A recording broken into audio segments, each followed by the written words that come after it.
Hello বন্ধুরা, good morning সবাইকে। তোমরা সবাই কেমন আছো? আশা করি ভালো আছো। আমরাও ভালো আছি। সবাইকে আমাদের চ্যানেলে স্বাগত। তো দেখো, অনেকগুলো কলা, মানে এখন যা অতিরিক্ত গরম পড়ে গেছে, সব কিছু শুকিয়ে যাচ্ছে, পেকে যাচ্ছে, পচে যাচ্ছে। তা কলা তো খুবই নরম জিনিস, এটা তো অস্বাভাবিক কিছু না। তো কলাগুলো একদম মানে ঠাকুরের জন্য আনা হয়েছিল, এক ডজন কলা এনেছিলাম। তা দেখো কিভাবে নরম হয়ে গেছে। তা সেই জন্য আমি কি করছি, অলরেডি কিছুটা মাখা হয়ে গেছে, লাস্টে আরও 4-5টা রয়েছে। তা ভাবছি যে সেগুলোও দিয়ে দিই, কেন কি না যা গরম পড়েছে ভালো থাকবে না। তো সেই জন্য আর এগুলো কাঁঠালি কলা, তো ওপরের চামড়াগুলো খোসাগুলো শুকিয়ে যায়, কালো হয়ে যায়, কিন্তু ভেতরটা ভালোই থাকে।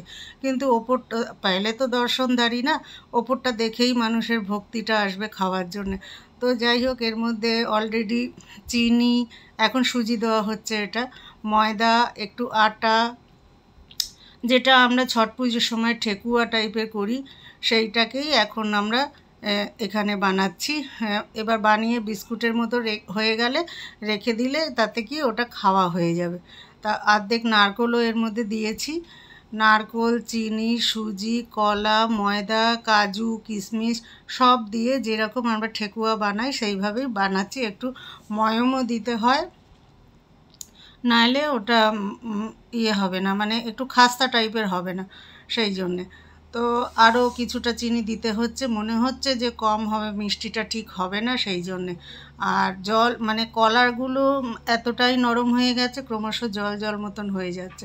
আর এদিকে কড়াইতে তেল বসানো ছিল, তা তেলটা কেন অনেকটাই টাইম লাগবে গরম হতে, সেই জন্যে তেলটা বসিয়ে দিয়েছিলাম, দিয়ে মাখা শুরু অহনাকে বললাম মাখতে থাক, আমি ততক্ষণ পুজোটা দিয়ে নিই।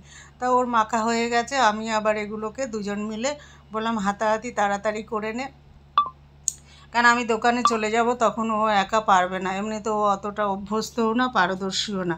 তো দুজন মিলে একসঙ্গে তাড়াতাড়ি করে নিচ্ছি, আর একবারে অনেকটা করেই দিয়ে দিচ্ছি, কেননা এখন আমি আবার পার্লারে যাব, অলরেডি 10টা বেজে গেছে। তো আর দেওয়ার সঙ্গে সঙ্গে বেশ সুন্দর লাল হয়ে উঠছে, দেখো। এবার আমি ভালোভাবে আস্তে আস্তে করে খুন্তি দিয়ে মানে উল্টে দিচ্ছি, এপিট ওপিট করে, নাইলে পুড়ে যাবে। আর আঁচটাও এবার আমাকে একটু কমিয়ে দিতে হবে, একটু কম আঁচে হলে কি হবে, ভালোভাবে মানে একটু ব্রাউন টাইপের হবে, কিন্তু একদম পুড়ে লাল মানে কালো হয়ে গেলে আবার জিনিসটা দেখতে ভালো লাগবে না। তো এখন দেখো বেশ সুন্দর, মানে এত সুন্দর ফুলে উঠেছে, খাস্তা টাইপের হয়েছে, ময়ামটা খুব সুন্দর মেখেছে অহনা, আর বেশ ভালোই মাখা হয়েছে। আর এগুলো মানে এত সুন্দর, দেখো কত সুন্দর লাগছে, আমার তো মানে খুবই ভালো লাগছে। আর কোনো কিছু করে যদি সেটা ভালো হয়, তো তখন মনটাও কিন্তু খুব ভালো লাগে, আনন্দ লাগে, যে মানে যে কোনো কাজ যদি করার পরে সেই কাজটা যদি সাকসেস হয়, ভালো হয়, মানে মনটা সত্যি এত ভালো লাগে, আনন্দ লাগে চিন্তার। তো যাই হোক, এখন হয়ে গেছে, এবার আমি একটা একটা করে এগুলো তুলে নিচ্ছি। আর এইটুকুনির জন্য আমি আর ছান্তা বার করিনি, খুন্তি দিয়েই তুলে তুলে নিচ্ছি। আর এগুলো এখন রাখা থাকবে, রাখা থাকলে এবার দেখবে ঠিক উঠে যাবে। আর কলাগুলোর চেহারা দেখে তখন আর ওগুলো উঠতো না, ওইভাবেই পড়ে থাকতো। তো ওই জন্যে আমি কোনো সময় কোনো কিছু ফেলি না, যেটাই ঘরে থাকে পচা ধচা যা পাই, মানে খাওয়ার উপযোগী সেটা থাকতে হবে, সেই অনুযায়ী দেখলে আমি সেটা দিয়ে কিছু না কিছু বানিয়ে নিই।